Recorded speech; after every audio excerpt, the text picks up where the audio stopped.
Hey guys, Romie here. Please like, comment, subscribe. This is my review for... Yes, this is Romie Reviews here. I'm back.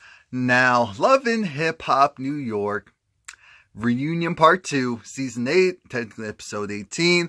Nina's back. And remember, we left off with, it looked like Snoop was going to go and charge James R. And we're trying to figure out for what exactly. And then she was just joking. I said good, because that wouldn't have made sense. Mind you, they gave James R. maybe, what was it, like 3 minutes? I just realized this, and wow, they really treated you and your storyline like a blip. And where's the music? Because that's what we're supposed to be on here? Okay. And next thing off, they actually focused a lot longer than I thought on Anais, Navarro, and Ashley's sister. So, essentially, you know, shout out to Ashley at the time. I think she was 6.5 months pregnant. Yeah, she was 6.5 months pregnant. And of course, she didn't appreciate the fact that Navarro, well, here's the thing. She didn't appreciate the fact that Anais, being Anais, decided to go and send naked pictures to her, send naked pictures to Navarro. Anais essentially said that she wasn't going to stop.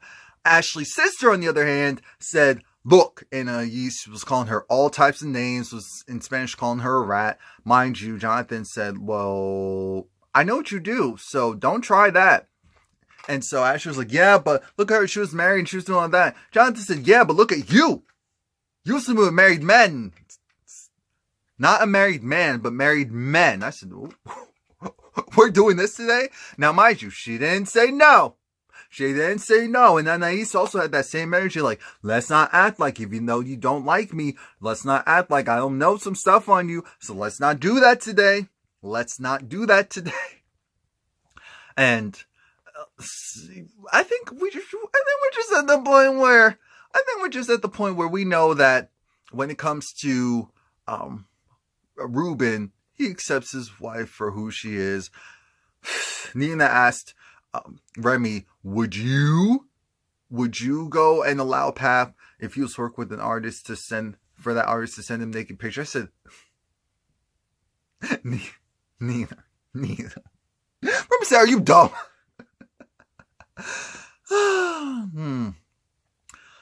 Fun times.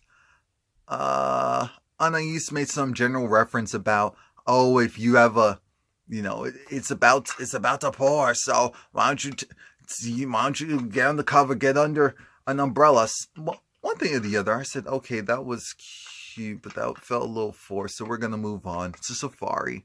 So now Safari, he's there with his mom, and well, no, his mom isn't there, but it is the whole segment with, now this gets really messy really fast, so sticking with this.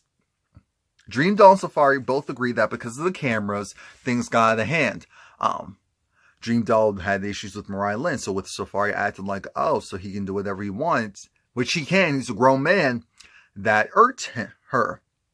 He's saying, look, I can't be with anyone that's trying to control me too much. But they were both saying that they were both actually friends, and because of how the show is structured, things got out of hand. They haven't talked in a while. And I said, that's ridiculous. That's really ridiculous. So once they get over that, now it's time for the meat and potatoes. Now it's time to talk about how Juju was, I almost said divorce. Her relationship ending with Cam, and how I'm still trying to figure out why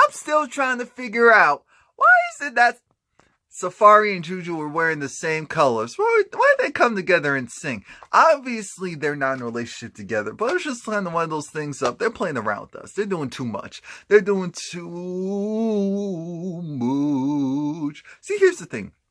Juju's way too mature for Safari, and she knows it, and he knows it. He knows it. And that's why they're not in a relationship. Yandy talks about how she was so caught off guard and was crying when she found out that Juju and Cam were no longer a couple. And Juju's looking at Yandy like, it kind of irks me that it was supposed to be my moment and that you are crying. And so I'm trying to figure, here I am trying to figure out, do I go and console my friend, or am I supposed to be consoling myself? I said, that's true. Remy said, Yandy always does that crying mess. And I was like, if Juju starts crying because of that, we're fighting. Safari treads. He says, look, I wasn't trying to start anything with Juju. I understand how it is coming out of a long-term relationship, so I was just trying to do my part. And that's that. Nothing more, nothing less. So we'll chill on that. And Juju made very clear they did not kiss. She knows that Safari's a flirt. She knows that he does goofy stuff, that he's immature. So it's kind of that whole thing of, yeah, we're not repulsed by each other. We're just really different. So if something happened to pop off in the future, something happens to pop off in the future. But let's hold off, because then we see an, oh my God, it was never before seen clip of Mariah Lynn and Safari. So here goes Safari in this red getup with his red fur, and Mariah Lynn in this bathtub scene with candles, with champagne, and essentially Mariah Lynn's being flirty. Safari's like, oh, wait, but I wasn't dressed for that. So rips off his shirt, takes off his, his sweats, and he hops in there with the underwear, and I'm just thinking, what the, is this really happening? I said, wait, why are we getting close ups? Why am I speaking for everyone? I said, why are they doing that? Why are they doing that? And then I realized a certain percentage of women watch this show, and then a certain percentage of men do, and a lot of those men are straight. So, and with the stuff that came out so far within the last 2 weeks, this is just helping his cause. I said, all right, get your money. Get your money. Next thing I know, him and Mariah Lynn, they're kissing and making out. They're all close. And I'm thinking, what the? So now it goes back, and Juju's like, and that's exactly why you play too many games. Too many games. Mariah Lynn was like, look, I had no idea that. And Juju said, let's be clear. Nothing is going on with Safari and I, so he can do whatever he wants. He's a grown man. Everyone, let's stop it. Let's stop that now. There's nothing going on. Dream doll. And then Mariah Lynn also said, yeah, Dream doll and I weren't on good terms when all of that was going on. So I did what I did at that point. Dream doll said, it's no problem. I mean, this is Safari's MO. And Safari's like, wait a minute. And they're like, no, you're not a bad guy, but this is exactly why. Sidebar, before I forget. I was looking at, when Juju was looking at that screen, Safari doing all that mess, I'm sure Juju was like, this, I was potentially going to possibly give this a chance, and this is exactly why I didn't do that. So now we have Yandy, Anais, and Jonathan. Here's the thing. We know Yandy's whole thing was, we were there for charity, you were there playing around. I don't understand why. We were there for charity, Anais. And he said, I'm going to be me regardless. I felt, a little threatened because Jonathan's my friend. We just became cool again. And here he goes, sticking up for someone else. And the thing is, I am there to work. But I'm also there for fun. I said, oh, God, that's the problem. That's the problem right there. That's the problem right there. But Juju, she stepped in at one point because I think Juju's whole thing was, so you were on a school grounds. No, there were no kids around, but you don't get kudos for that because you're still there. You're supposed to be there for a bigger cause. Instead, you wanted to make it about you, and that's the whole thing that everyone else is talking about. You keep trying to skate around there. Why are you trying to do that? I said, Juju was on 10. She was ready for them, and I loved every moment of it. She was ready for them. She made sure if she had an opinion, she stated it loud and clear. If you had a problem with Yandy, look, I can understand that. But you doing it then and there was nothing appropriate about that at all. So now it's time for Cayenne versus Bree. And oh my God, it was so annoying. It was so annoying. I didn't even know what they were talking about because it got that out of the hand. Cayenne saying, you're meant to be quiet or else I'm going to make your eyes the same color as your hair. I said, oh. And then Bree talked about, look at these edges, they're real. I said, but look at that whole getup. It doesn't matter when you dressed up like, I don't even know. I don't know how I felt about Jacquay taking the side of his girl over someone that was really his friend for all those years. See, that's the janky stuff when people get in relationships and all of a sudden you have to choose. You have to choose. And usually it's the person that was holding you down all those years that gets the short end of the stick. That's why you have to make sure you're good yourself. I'm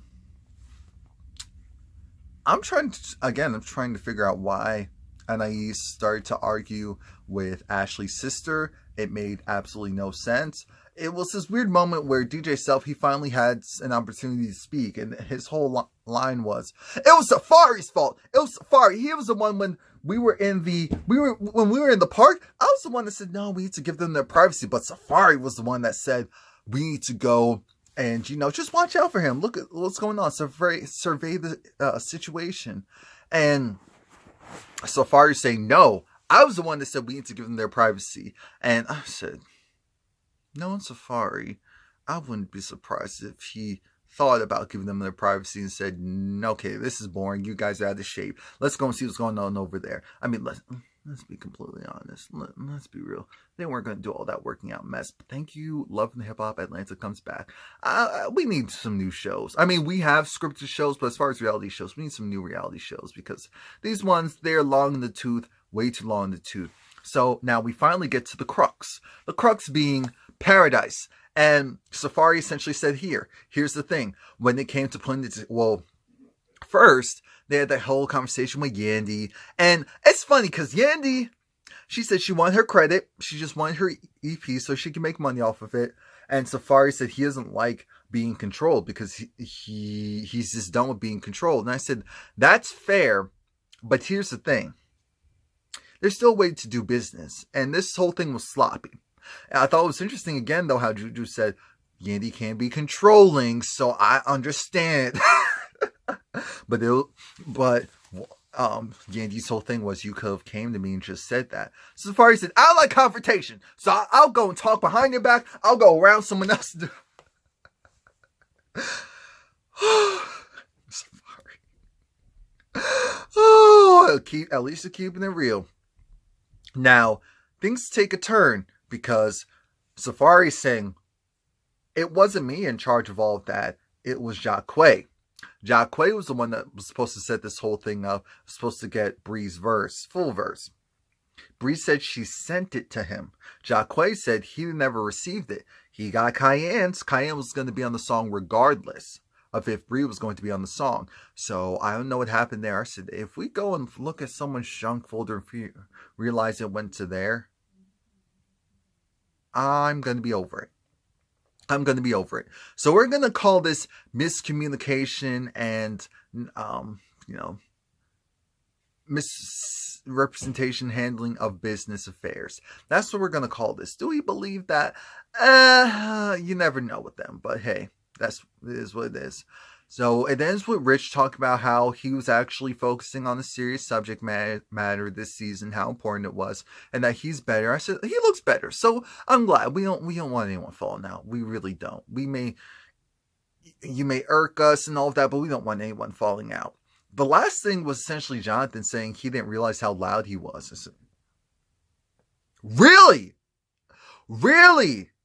But that's usually how it is. The people who don't like noise and all of that, they're the loudest. They're the loudest. Remy said her album's going to be coming out the end of spring or something like that. I said that makes sense. Summer, spring, winter, 6 summers. That's probably the best time to put it out. Again, I feel like everyone's trying to figure out who's going to put it out. Cardi B said her album's coming out next month. So I said, okay, Nicki's probably going to come out. Nicki, at this point, should probably wait until full-on summer. Full-on summer, maybe the beginning of fall, and just drop it. That's what I would do. Because that's the way how it should be done. Safari had some powerful words. Whenever the devil throws a curve at you, you always have to be straight. It's something like that. Something like that. So that's it. Please like, comment, subscribe. Oh, I'm glad this is over. Come back for Atlanta.